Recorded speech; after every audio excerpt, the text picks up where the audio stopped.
The humid Lagos night pressed down on her, thick with the scent of diesel fumes and fried plantain. Amara had just finished packing up her stall at the sprawling Balaga market, the echo of the day's chaos finally fading into the hum of 1,000 generators. Her wrapper was tied tight around her waist, her worn slippers slapping softly against the cracked pavement. It was past 11. The journey home to her small room in Ajagunal was a river she had to cross every night, fraught with unseen currents. She thought of the 7 winding streets, the 2 unlit footbridges, and the final narrow path between towering, rusted zinc fences. Tonight, the air felt different, heavy with a watchfulness that prickled her skin. A scuttling sound in the shadows, then the distinct, rhythmic slap of footsteps that were not her own. "God be with me," she whispered, her heart beginning to pound a frantic drum against her ribs. She quickened her pace, but the steps behind her matched her tempo, growing closer, more deliberate. They were a predator's steps, patient and hungry. Fear, cold and sharp, coiled in her belly. She clutched the worn strap of her bag, her fingers fumbling for the small Bible she always carried. Before she could grasp it, a hand clamped around her arm like a steel manacle. A scream tore from her throat, but it was swallowed by the city's din. The man's grip was iron, his voice a low, urgent command that cut through her terror. "Walk, faster, and do not look back." Her breath hitched, her mind racing. This was it. This was how stories of missing girls began. The man was a silhouette, his face hidden in the gloom, but she could feel the coiled power in his frame. He was not nervous. He was focused, like a hunter who had cornered his prey. "Please, Olga, beg," she pleaded, her voice a fractured whisper. "I don't have anything." He didn't answer, simply propelled her forward, his long strides forcing her into a stumbling run. Every instinct screamed for her to fight, to run, but his hold was not brutal. It was resolute. He wasn't dragging her into the shadows. He was pulling her through them. Why? The question hammered in her head, a counterpoint to the terror. Then a sudden, sharp clang from the darkness they had just passed. The sound of a dropped cutlass, followed by a hissed curse in the night. Amara's blood ran cold. The man beside her tensed, his grip tightening for a second. "Keep moving," he gritted out. A flicker of motion behind them, another shadow detaching from the deep darkness and melting away down a side street. Amara gasped, finally understanding. The fear that had been strangling her shifted its target. It was no longer a fear of the man holding her arm, but a terrifying, heart-stopping fear of what would have happened if he hadn't. He was not a predator. He was a shield. He led her through 2 more turns until the dim glow of a main road offered a fragile sanctuary. There, under the sputtering light of a street lamp, he finally released her. Amara staggered back, clutching her wrist, her chest heaving. She stared at the stranger, a tall figure still shrouded in shadows, his simple kaftan doing little to hide his commanding presence. "What? Who was that?" she managed to ask, her voice trembling. He remained silent. "Was he following me?" she pressed, desperate for an answer. His response, when it came, was low and chillingly calm. "For 3 nights. He has been watching you." Amara's mouth went dry. "How do you know?" she began, but he interrupted with a look that was not unkind, but heavy with a weary authority. "Because I have been watching him." The street seemed to spin beneath her. "You were watching me too?" she accused, a fresh wave of fear mixing with confusion. "Who are you?" His shoulders seemed to slump. "I want nothing from you," he said, his voice laced with a profound sadness. "Just be more careful. Some shadows are deeper than they appear." And with that, he turned and melted back into the night, leaving Amara standing alone, the city's noise rushing back in to fill the void he left behind. She reported it, of course. At the local police post, an officer listened with half an ear, typing slowly on an ancient typewriter. "No witnesses, you say? No real description?" he asked, his tone bored. "My sister, this is Lagos. Just thank your God you are safe and don't walk alone at night." At the market, her friend Funk was less dismissive but equally unnerving. "Amara, be careful, this kind of mysterious savior. Maybe he is the real danger." A ghost cannot save you from a demon. The words echoed in her mind, planting seeds of doubt. Yet, she couldn't shake the feeling of his hand on her arm, not cruel, but protective. She started seeing him again, a phantom at the edge of her vision, a tall figure leaning against a wall across the street, a silhouette at the far end of the market at closing time. He never approached, just watched. One evening, her frustration and fear boiled over. She saw him standing near a deserted bus stop and marched directly toward him, her heart hammering. "You," she called out. "Why do you keep following me? Are you some kind of guardian angel? Or are you the one I should truly fear?" He finally turned to face her fully, and in the dim light, she saw the profound sorrow etched into his features. His eyes were not menacing. They were hollow, haunted by a grief so deep it seemed to suck the air out of the space between them. His strength seemed to desert him, and he sank onto the nearby bench. "I'm not a hero," he said, his voice barely a whisper. "I'm a terrible brother." The anger drained from Amara, replaced by a wave of unexpected compassion. She saw past the mystery, past the fear, and saw only a man drowning in his own pain. Wordlessly, she sat down on the bench beside him, leaving a small space between them. In the shared silence, under the hum of the Lagos night, two broken souls found a fragile, unspoken connection. They began to walk together, not by plan, but by a quiet, mutual understanding. Their silent journeys became a ritual. He would appear as she locked up her stall, and they would walk the familiar, treacherous path to her neighborhood, the silence between them no longer heavy with fear, but filled with a strange comfort. He never spoke of his life, and she never asked. Instead, he would point out a woman selling roasted corn late into the night, and buy all she had left, pressing the money into her hands. Amara, in turn, would share the food she had with the street children who slept near the bridge. One rainy evening, huddled under the awning of a closed shop, he finally spoke. Her name was Neka, he said, his voice so low it was almost lost in the drumming of the rain. "My younger sister.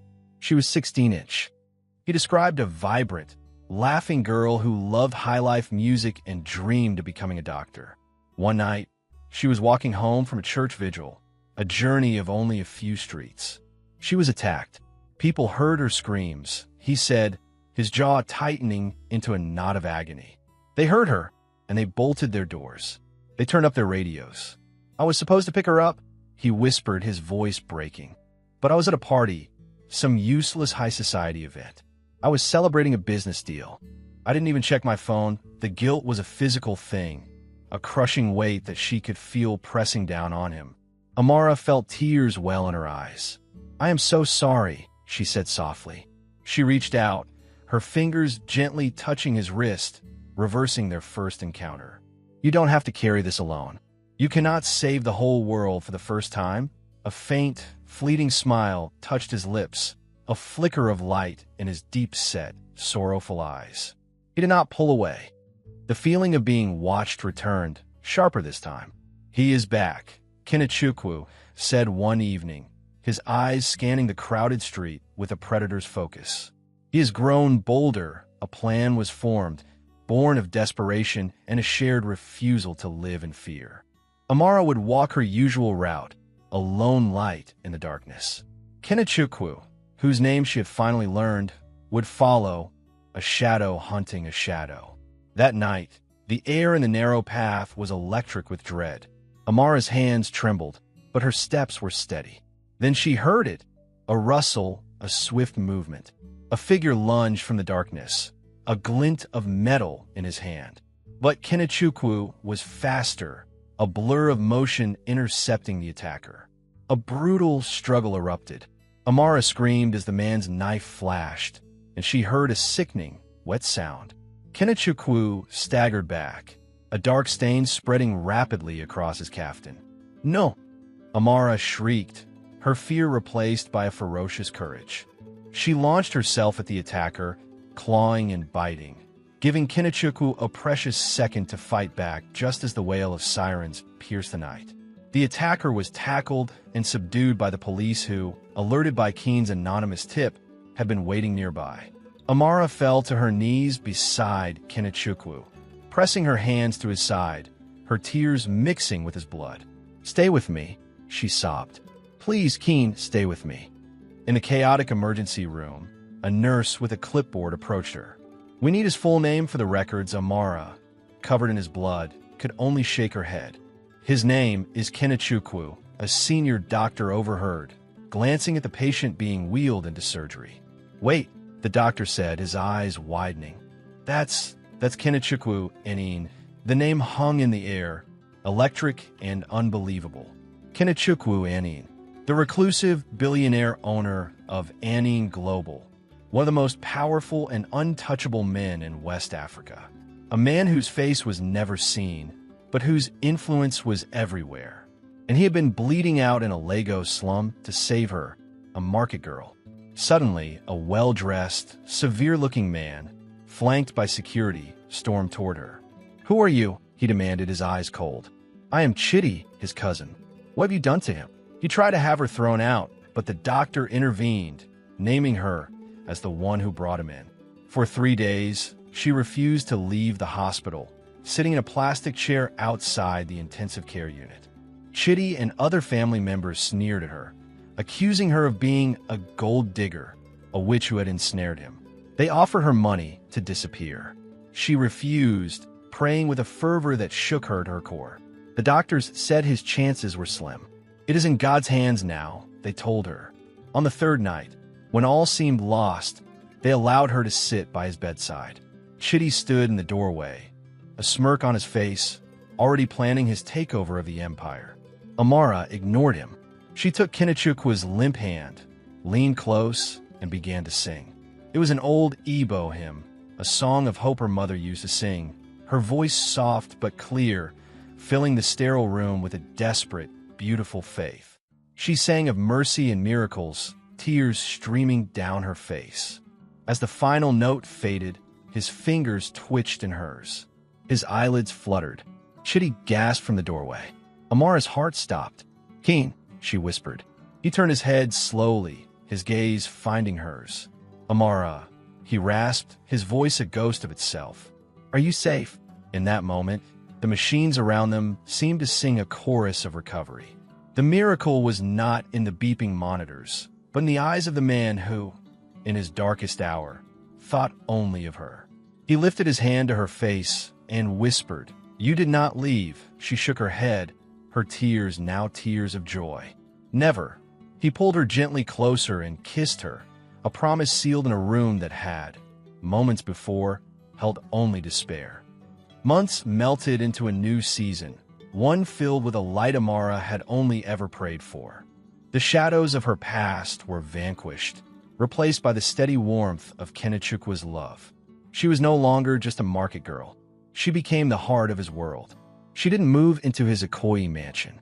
Instead, he helped her start a small business, and together, they established the NECA Foundation, a sanctuary for vulnerable young women in Lagos.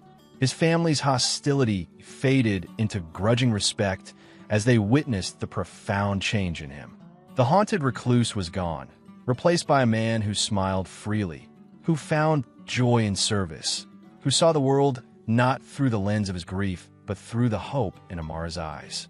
One evening, as the sun set over the Lagos lagoon, casting a golden glow on the water, he took her to the small, quiet church where his sister had last prayed. There, with no audience but God, he knelt before her.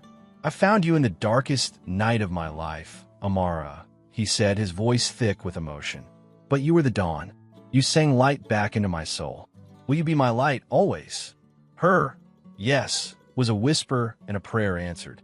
Their wedding was not a society spectacle splashed across magazines. It was a celebration of life, held in the garden of the foundation, under a canopy of bougainvillea. The guests were a tapestry of their two worlds.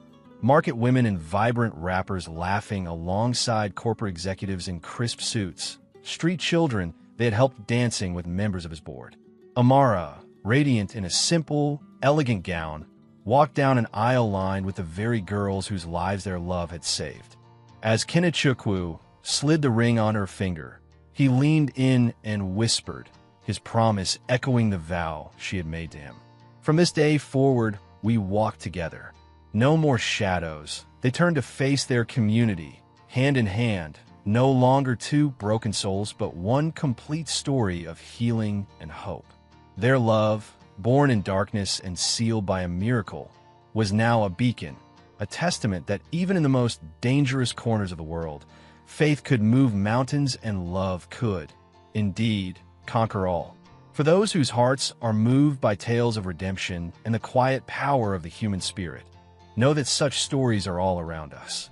They're the proof that love finds its way, that heroes emerge from the shadows, and that every soul, no matter how lost, can be stirred back to life.